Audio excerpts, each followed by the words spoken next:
Mr. Chairman, ladies and gentlemen, I need not pause to say how very delighted I am to be here tonight, and how very delighted I am to see you expressing your concern about the issues that will be discussed tonight by turning out in such large numbers. I want to say that I consider it a great honor to share this program with Dr. Bennett, Dr. Komager, and Rabbi Heschel, and some of the distinguished leaders and personalities of our nation. And of course, it's always good to come back to Riverside Church. Over the last 8 years, I've had the privilege of preaching here almost every year in that period, and it is always a rich and rewarding experience to come to this great church and this great pulpit. I come to this magnificent house of worship tonight because my conscience leaves me no other choice. I join you in this meeting because I'm in deepest agreement with the aims and work of the organization which has brought us together. Clergy and laymen concerned about Vietnam. The recent statements of your executive committee are the sentiments of my own heart, and I found myself in full accord when I read its opening lines. A time comes when silence is betrayal, and that time has come for us in relation to Vietnam. The truth of these words is beyond doubt, but the mission to which they call us is a most difficult one. Even when pressured by the demands of inner truth, men do not easily assume the task of opposing their government's policy, especially in time of war.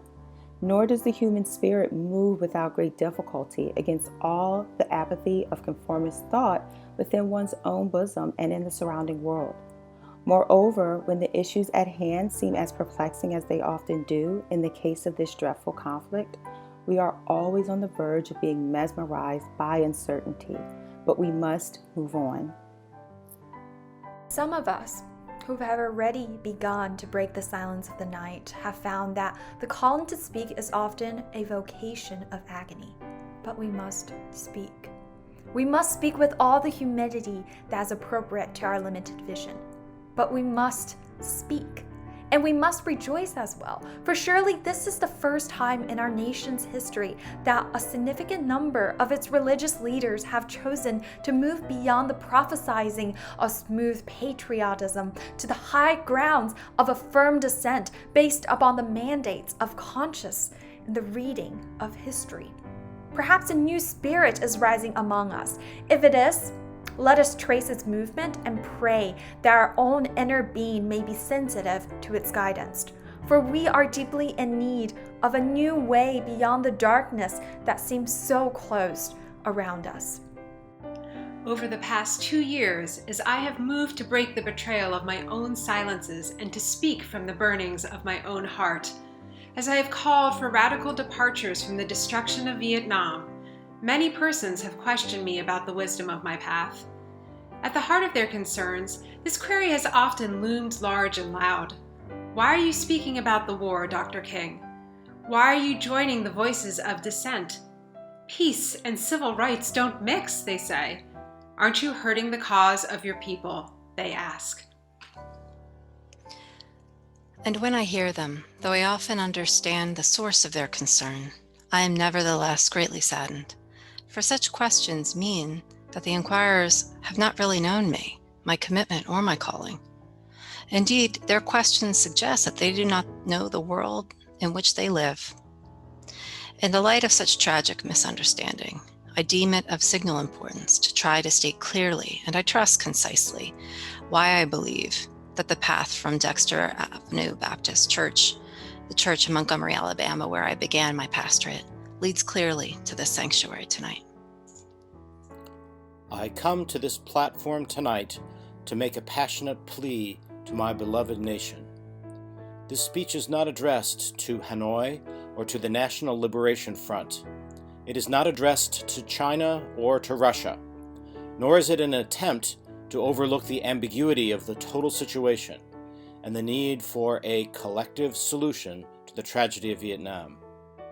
Neither is it an attempt to make North Vietnam or the National Liberation Front paragons of virtue, nor to overlook the role they must play in the successful resolution of the problem.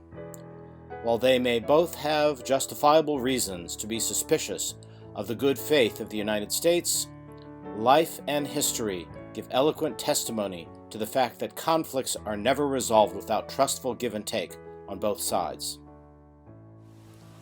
Tonight, however, I wish not to speak with Hanoi and the National Liberation Front, but rather to my fellow Americans. Since I am a preacher by calling, I suppose it is not surprising that I have 7 major reasons for bringing Vietnam into the field of my moral vision. There is at the outset a very obvious and almost facile connection between the war in Vietnam and the struggle I and others have been waging in America. A few years ago, there was a shining moment in that struggle. It seemed as if there was a real promise of hope for the poor, both black and white, through the poverty program. There were experiments, hopes, new beginnings. Then came the build-up in Vietnam, and I watched this program broken and eviscerated, as if it were some idle political plaything of a society gone mad on war. And I knew that America would never invest the necessary funds or energies in rehabilitation of its poor, so long as adventures like Vietnam continue to draw men and skills and money like some demonic destructive suction tube. So, I was increasingly compelled to see the war as an enemy of the poor and attack it as such. Perhaps a more tragic recognition of reality took place when it became clear to me that the war was doing far more than devastating the hopes of the poor at home. It was sending their sons and their brothers and their husbands to fight and to die in extraordinarily high proportions relative to the rest of the population. We were taking the black young men who had been crippled by our society and sending them 8,000 miles away to guarantee liberties in Southeast Asia, which they had not found in Southwest Georgia and East Harlem. And so we have been repeatedly faced with the cruel irony of watching Negro and white boys on TV screens as they kill and die together for a nation that has been unable to seat them together in the same schools. And so we watched them in brutal solidarity, burning the huts of a poor village, but we realized that they would hardly live on the same block in Chicago. I could not be silent in the face of such cruel manipulation of the poor. My third reason moves to an even deeper level of awareness, for it grows out of my experience in the ghettos of the North over the last 3 years, especially the last 3 summers. As I have walked among the desperate, rejected, and angry young men, I have told them that Molotov cocktails and rifles would not solve their problems. I have tried to offer them my deepest compassion while maintaining my conviction that social change comes most meaningfully through nonviolent action. But they ask, and rightly so, what about Vietnam? They ask if our own nation wasn't using massive doses of violence to solve its problems, to bring about the changes it wanted. Their questions hit home, and I knew I could never again raise my voice against the violence of the oppressed in the ghettos without having first spoken clearly to the greatest purveyor of violence in the world today, my own government. For the sake of those boys, for the sake of this government, for the sake of the hundreds of thousands trembling under our violence, I cannot be silent. For those who ask the question, aren't you the civil rights leader who therefore mean to exclude us from the movement for peace? I have this further answer. In 1957, when a group of us formed the Southern Christian Leadership Conference, we chose as our motto to save the soul of America. We were convinced that we could not limit our vision to a certain rights for Black people, but instead affirm the conviction that America would never be free or saved from itself until the descendants of its slaves were loosed completely from the shackles they still wear. In a way, We are agreeing with Langston Hughes, the Black Bard of Harlem, who had written earlier, "Oh yes, say it plain, America never was America to me, and yet I swear this oath, America will be." Now, it should be incandescently clear that no one who has any concern for the integrity and life of America today can ignore the present war. If America's soul becomes totally poisoned, part of the autopsy must read Vietnam. It can never be saved so long as it destroys deepest hopes of men the world over. So it is that those of us who are yet determined that America will be, are led down the path of protest and dissent, working for the health of our land. As if the weight of such a commitment to the life and health of America were not enough, another burden of responsibility was placed upon me in 1954. And I cannot forget that the Nobel Peace Prize was also a commission to work harder than I had ever worked before for the brotherhood of man. This is a calling that takes me beyond national allegiances. But even if it were not present, I would yet have to live with the meaning of my commitment to the ministry of Jesus Christ. To me, the relationship of this ministry to the making of peace is so obvious that I sometimes marvel at those who ask me why I'm speaking against the war. Could it be that they do not know that the good news was meant for all men? For communist and capitalist, for their children and ours, for black and for white, for revolutionary and conservative?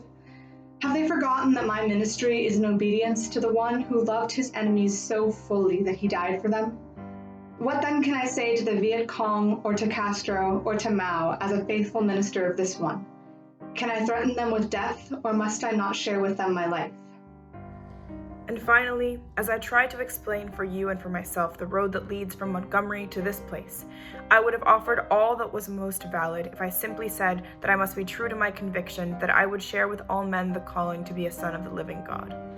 Beyond the calling of race or nation or creed is this vocation of sonship and brotherhood. And because I believe that the Father is deeply concerned, especially for his suffering and helpless and outcast children, I come tonight to speak for them. This I believe to be the privilege and the burden of all of us who deem ourselves bound by allegiances and loyalties which are broader and deeper than nationalism, and which go beyond our nation's self-defined goals and positions. We are called to speak for the weak, for the voiceless, for the victims of our nation, and for those it calls enemy. For no document from human hands can make these humans any less our brothers. And as I ponder the madness of Vietnam and search within myself for ways to understand and respond in compassion, my mind goes constantly to the people of that peninsula. I speak now not of the soldiers of each side, not of the ideologies of the Liberation Front, not of the junta in Saigon, but simply of the people who have been living under the curse of war for almost 3 continuous decades now. I think of them too, because it is clear to me that there will be no meaningful solution there until some attempt is made to know them and hear their broken cries. They must see Americans as strange liberators. The Vietnamese people proclaimed their own independence in 1954, in 1945 rather, after a combined French and Japanese occupation and before the Communist Revolution in China. They were led by Ho Chi Minh. Even though they quoted the American Declaration of Independence in their own document of freedom, we refused to recognize them. Instead, we decided to support France in its reconquest of our former colony. Our government felt then that the Vietnamese people were not ready for independence, and we again fell victim to the deadly Western arrogance that has poisoned the international atmosphere for so long. With the tragic decision, we rejected a revolutionary government seeking self-determination and a government that had been established not by China, for whom the Vietnamese have no great love, but by clearly indigenous forces that included some communists.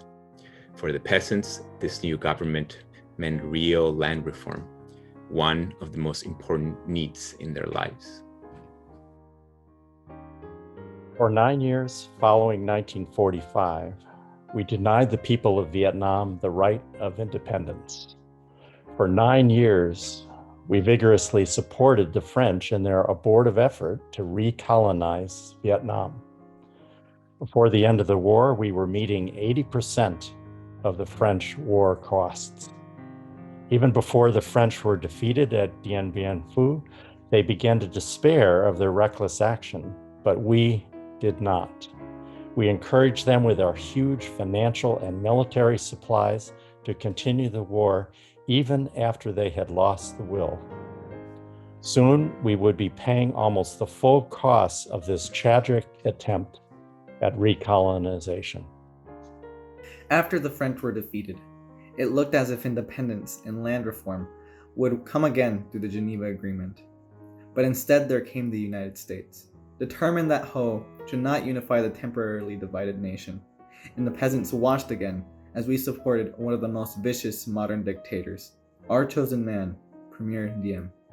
The peasants watched and cringed as Diem ruthlessly rooted out all opposition, supported their extortionist landlords, and even refused to discuss reunification with the North. The peasants watched as all this was presided over by United States influence, and then by increasing numbers of United States troops who came to help quell the insurgency that Diem's methods had aroused. When Diem was overthrown, they may have been happy, but the long line of military dictators seemed to offer no real change, especially in terms of their need for land and space. The only change came from America, as we increased our troop commitments in support of governments which were singularly corrupt, inept, and without popular support.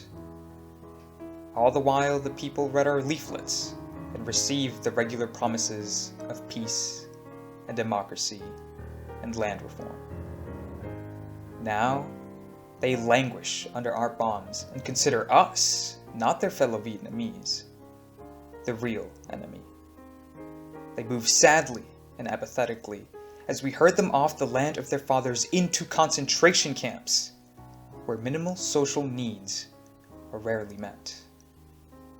They know they must move on or be destroyed by our bombs. So they go, primarily women and children and the aged. They watch as we poison their water, as we kill 1 million acres of their crops. They must weep as the bulldozers roar through their areas preparing to destroy the precious trees. They wander into the hospitals with at least 20 casualties from American firepower for one Viet Cong inflicted injury. So far, we may have killed 1 million of them, mostly children. They wander into the towns and see thousands of the children, homeless, without clothes, running in packs on the streets like animals. They see the children degraded by our soldiers as they beg for food. They see the children selling their sisters to our soldiers, soliciting for their mothers. What do the peasants think as we ally ourselves with the landlords, and as we refuse to put any action into our many words concerning land reform? What do they think as we test out our latest weapons on them, just as the Germans tested out new medicine and new tortures in the concentration camps of Europe? What are the roots of the independent Vietnam we claim to be building? Is it among these voiceless ones? We have destroyed their two most cherished institutions, the family and the village. We have destroyed their land and their crops. We have cooperated in the crushing of the nation's only non-communist revolutionary political force, the Unified Buddhist Church. We have supported the enemies of the peasants of Saigon. We have corrupted their women and children and killed their men. Now there is little left to build on save bitterness. Soon the only solid physical foundations remaining will be found at our military bases and in the concrete of the concentration camps we call fortified hamlets. The peasants may well wonder if we plan to build our new Vietnam on such grounds as these. Could we blame them for such thoughts? We must speak for them and raise the questions they cannot raise. These too are our brothers. Perhaps a more difficult, but no less necessary task is to speak for those who have been designated as our enemies. What of the National Liberation Front, the strangely anonymous group we call VC, or communists? What must they think of the United States when they realize that we permitted the repression and cruelty of DM, which helped to bring them into being as a resistance group in the South? What do they think of our condoning the violence which led to their own taking up of arms? How can they believe in our integrity when now we speak of aggression from the North as if there were nothing more essential to the war? How can they trust us when now we charge them with violence after the murderous reign of DM and charge them with violence while we pour every new weapon of death into their land? Surely we must understand their feelings, even if we do not condone their actions. Surely we must see that the men we supported pressed them to their violence. Surely we must see that our own computerized plans for destruction simply dwarf their greatest acts. How do they judge us when our officials know that their membership is less than 25% communist and yet insist on giving them the blanket name? What must they be thinking when they know that we are aware of their control of major sections of Vietnam, and yet we appear ready to allow national elections in which highly organized political parallel government will not have a part? They ask how we speak of free elections when the Saigon press is censored and controlled by the military junta, and they are surely right to wonder what kind of new government we plan to help form without them. The only part in real touch with the peasants, the question our political goals, and they deny the reality of a peace settlement from which they will be excluded.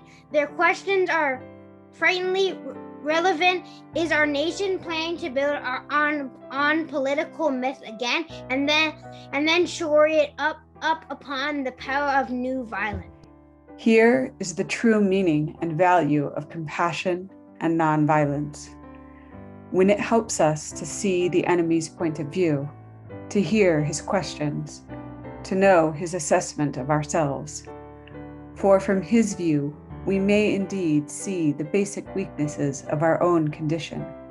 And if we are mature, we may learn and grow and profit from the wisdom of the brothers who are called the opposition. So too with Hanoi. In the north, where our bombs now pummel the land and our mines endanger the waterways, we are met by a deep but understandable mistrust. To speak for them is to explain this lack of confidence in Western words, and especially their distrust of American intentions now. In Hanoi are the men who led the nation to independence against the Japanese and the French, the men who sought membership in the French Commonwealth and were betrayed by the weakness of Paris and the willfulness of the colonial armies. It was they who led a second struggle against French domination at tremendous costs, and then were persuaded to give up the land they controlled between the 13th and 17th parallel as a temporary measure at Geneva. After 1954, they watched us conspire with Diem to prevent elections which could have surely brought Ho Chi Minh to power over a united Vietnam, and they realized they had been betrayed again. When we ask why they do not leap to negotiate, these things must be remembered.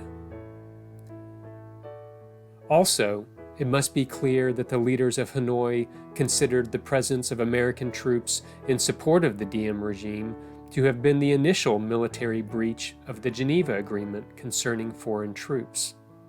They remind us that they did not begin to send troops in large numbers and even supplies into the South until American forces had moved into the tens of thousands. Hanoi remembers how our leaders refused to tell us the truth about the earlier North Vietnamese overtures for peace, how the president claimed that none existed when they had clearly been made. Ho Chi Minh has watched as America has spoken of peace and built up its forces, and now he has surely heard the increasing international rumors of American plans for an invasion of the North. He knows the bombing and shelling and mining we are doing are part of traditional pre-invasion strategy. Perhaps only his sense of humor and of irony can save him when he hears the most powerful nation of the world speaking of aggression as it drops thousands of bombs on a poor, weak nation more than 8,000 miles away from its shores.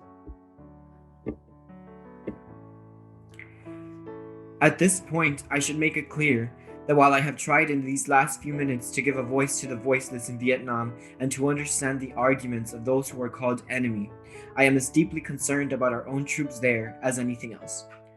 For it occurs to me that what we are submitting them to in Vietnam is not simply the brutalizing process that goes on in any war where armies face each other and seek to destroy. We are adding cynicism to the process of death, for they must know after a short period there that none of the things we claim to be fighting for are really involved.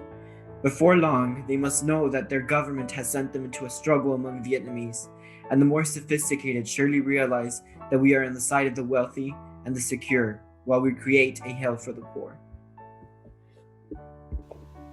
Somehow this madness must cease. We must stop now. I speak as a child of God and brother to the suffering poor of Vietnam.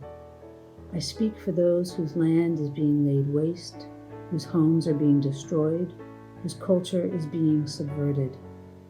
I speak for the poor of America who are paying the double price of smashed hopes at home and death and corruption in Vietnam. I speak as a citizen of the world, for the world as it stands aghast at the path we have taken. I speak as one who loves America, to the leaders of our own nation. The great initiative in this war is ours. The initiative to stop it must be ours. This is the message of the great Buddhist leaders of Vietnam. Recently, one of them wrote these words, and I quote, "Each day the war goes on, the hatred increases in the heart of the Vietnamese and in the hearts of those of humanitarian instinct. The Americans are forcing even their friends into becoming their enemies." It is curious that the Americans, who calculate so carefully on the possibilities of military victory, do not realize that in the process they are incurring deep psychological and political defeat. The image of America will never again be the image of revolution, freedom, and democracy, but the image of violence and militarism." Unquote. If we continue, there will be no doubt in my mind and in the mind of the world that we have no honorable intentions in Vietnam. If we do not stop our war against the people of Vietnam immediately, the world will be left with no other alternative than to see this as some horrible, clumsy, and deadly game we have decided to play. The world now demands a maturity of America that we may not be able to achieve. It demands that we admit that we have been wrong from the beginning of our adventure in Vietnam, that we have been detrimental to the life of the Vietnamese people. The situation is one in which we must be ready to turn sharply from our present ways. In order to atone for our sins and errors in Vietnam, we should take the initiative in bringing a halt to this tragic war. I would like to suggest 5 concrete things that our government should do immediately to begin the long and difficult process of extricating ourselves from this nightmarish conflict. Number 1, end all bombing in North and South Vietnam. Number 2, declare a unilateral ceasefire in the hope that such action will create the atmosphere for negotiation. 3, take immediate steps to prevent other battlegrounds in Southeast Asia by curtailing our military buildup in Thailand and our interference in Laos. 4, realistically accept the fact that the National Liberation Front has substantial support in South Vietnam and must thereby play a role in any meaningful negotiations in any future Vietnam government. 5, set a date that we will remove all foreign troops from Vietnam in accordance with the 1954 Geneva Agreement. Part of our ongoing commitment might well express itself in an offer to grant asylum to any Vietnamese who fears for his life under a new regime which included the Liberation Front. Then we must make what reparations we can for the damage we have done. We must provide the medical aid that is badly needed, making it available in this country if necessary. Meanwhile, Meanwhile, we in the churches and synagogues have a continuing task while we urge our government to disengage itself from a disgraceful commitment. We must continue to raise our voices and our lives if our nation persists in its perverse ways in Vietnam. We must be prepared to match actions with words by seeking out every creative method of protest possible. As we counsel young men concerning military service, we must clarify for them our nation's role in Vietnam and challenge them with the alternative of conscientious objection. I am pleased to say that this is a path now chosen by more than 70 students at my own alma mater, Morehouse College, and I recommend it to all who find the American course in Vietnam a dishonorable and unjust one. Moreover, I would encourage all ministers of draft age to give up their ministerial exemptions and seek status as conscientious objectors. These are the times for real choices and not false ones. We are at a moment when our lives must be placed on the line if our nation is to survive its own folly. Every man of humane convictions must decide on the protest that best suits his convictions, but we must all protest. Now, there is something seductively tempting about stopping there and sending us all off on what in some circles has become a popular crusade against the war in Vietnam. I say we must enter that struggle, but I wish to go on now to say something even more disturbing.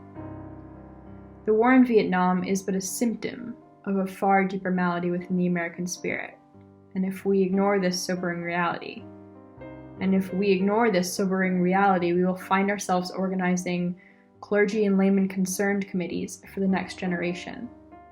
They will be concerned about Guatemala and Peru. They will be concerned about Thailand and Cambodia. They will be concerned about Mozambique and South Africa. We will be marching for these and a dozen other names and attending rallies without end unless there's significant and profound change in American life and policy. And so, such thoughts take us beyond Vietnam, but not beyond our calling as sons of the living God. In 1957, a sensitive American official overseas said that it seemed to him that our nation was on the wrong side of a world revolution. During the past 10 years, we have seen emerge a pattern of suppression, which has now justified the presence of U.S. military advisors in Venezuela. This need to maintain social stability for our investments accounts for the counter-revolutionary action of American forces in Guatemala. It tells why American helicopters are being used against guerrillas in Cambodia, and why American napalm and Green Beret forces have already been active against rebels in Peru. It is with such activity in mind that the words of the late John F. Kennedy come back to haunt us. 5 years ago, he said, "Those who make peaceful revolution impossible will make violent revolution inevitable." Increasingly, by choice or by accident, this is the role our nation has taken. The role of those who make peaceful revolution impossible by refusing to give up the privileges and the pleasures that come from the immense profits of overseas investments.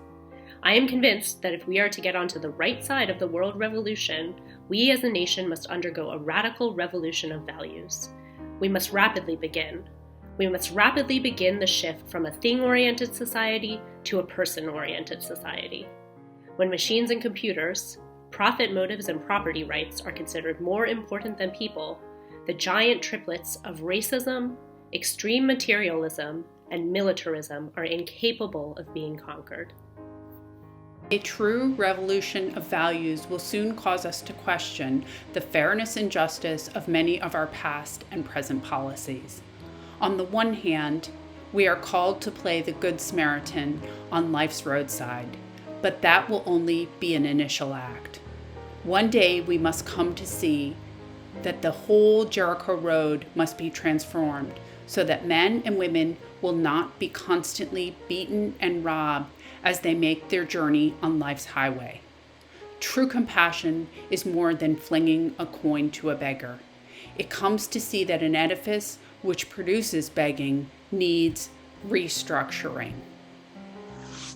A true revolution of values will soon look uneasily on the glaring contrast of poverty and wealth. With righteous indignation, it will look across the seas and see individual capitalists of the West investing huge sums of money in Asia, Africa, and South America, only to take the profits out with no concern for the social betterment of the countries and say, "This is not just." It will look at our alliance with the landed gentry of South America and say, "This is not just." The Western arrogance of feeling that it has everything to teach others and nothing to learn from them is not just. A true revolution of values will lay hand on the world order and save war. This way of settling differences is not just. This business of burning human beings with napalm, of filling our nation's homes with orphans and widows, of injecting poisonous drugs of hate into the veins of peoples normally humane, of sending men home from dark and bloody battlefields, physically handicapped and psychologically deranged, cannot be reconciled with wisdom, justice, and love. A nation that continues year after year to spend more money on military defense than on programs of social uplift is approaching spiritual death. America, the richest and most powerful nation in the world, can well lead the way in this revolution of values. There is nothing except a tragic death wish to prevent us from reordering our priorities so that the pursuit of peace will take precedence over the pursuit of war. There is nothing to keep us from molding a recalcitrant status quo with bruised hands until we have fashioned it into a brotherhood. This kind of positive revolution of values is our best defense against communism. War is not the answer. Communism will never be defeated by the use of atomic bombs or nuclear weapons. Let us not join those who shout war and, through their misguided passions, urge the United States to relinquish its participation in the United Nations. These are days which demand wise restraint and calm reasonableness. We must not engage in a negative anti-communism, but rather in a positive thrust for democracy, realizing that our greatest defense against communism is to take offensive action in behalf of justice. We must, with positive action, seek to remove those conditions of poverty, insecurity, and injustice which are the fertile soil in which the seed of communism grows and develops.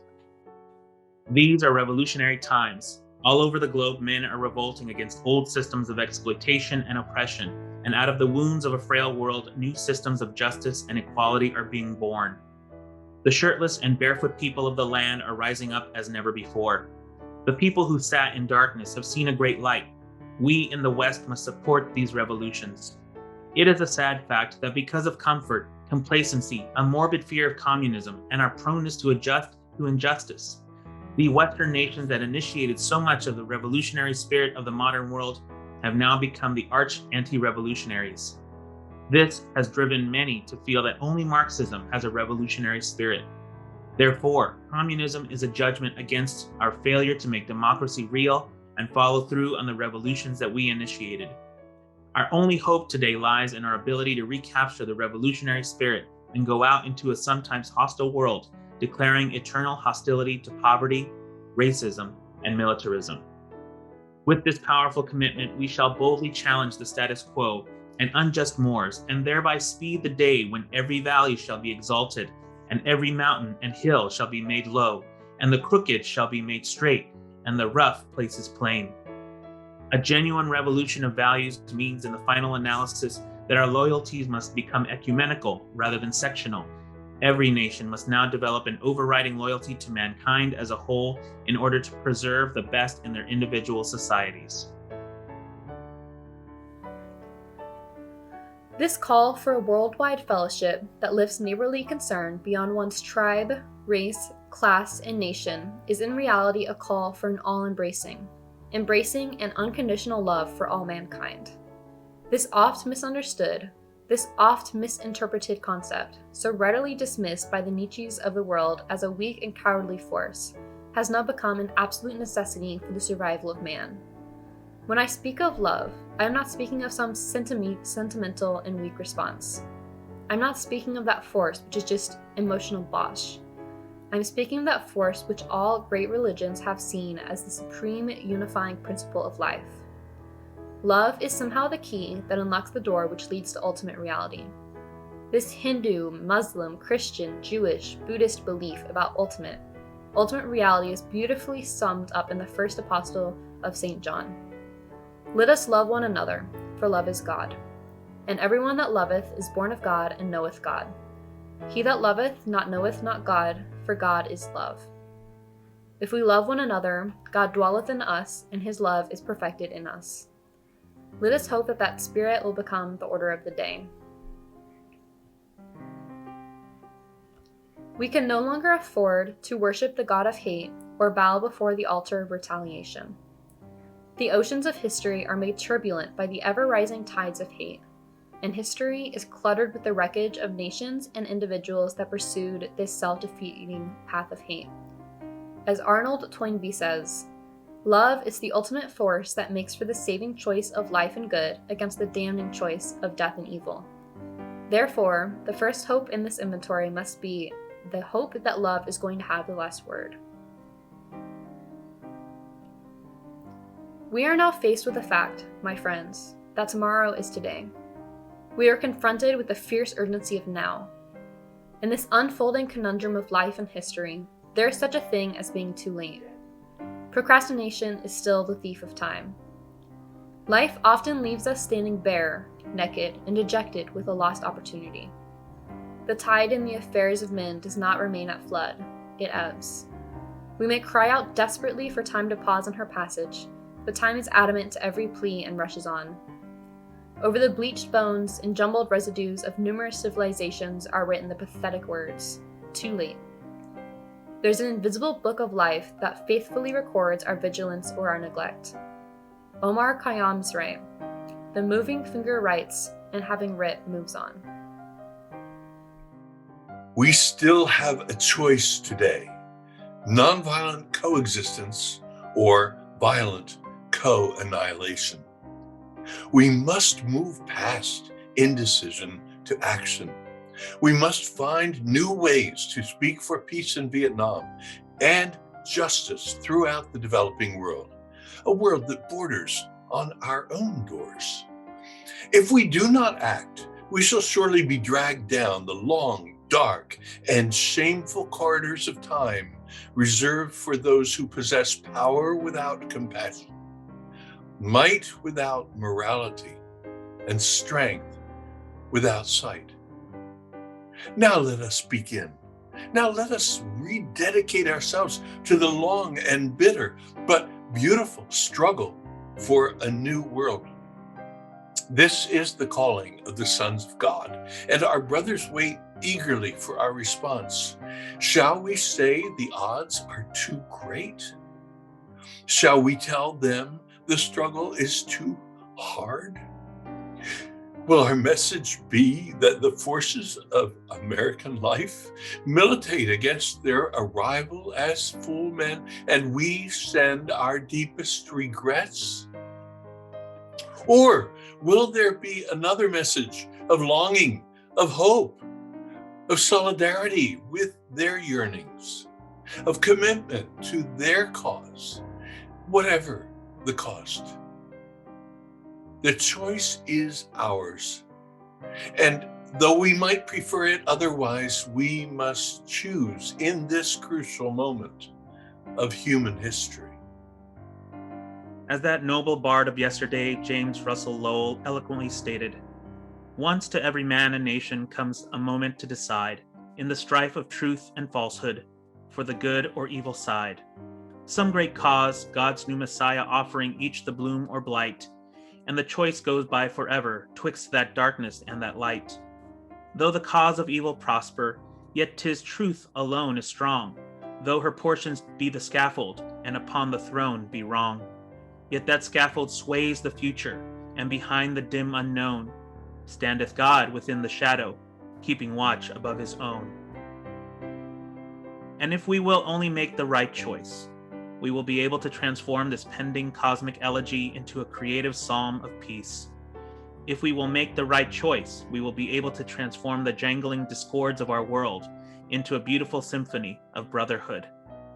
If we will but make the right choice, we will be able to speed up the day, all over America and all over the world, when justice will roll down like waters and righteousness like a mighty stream.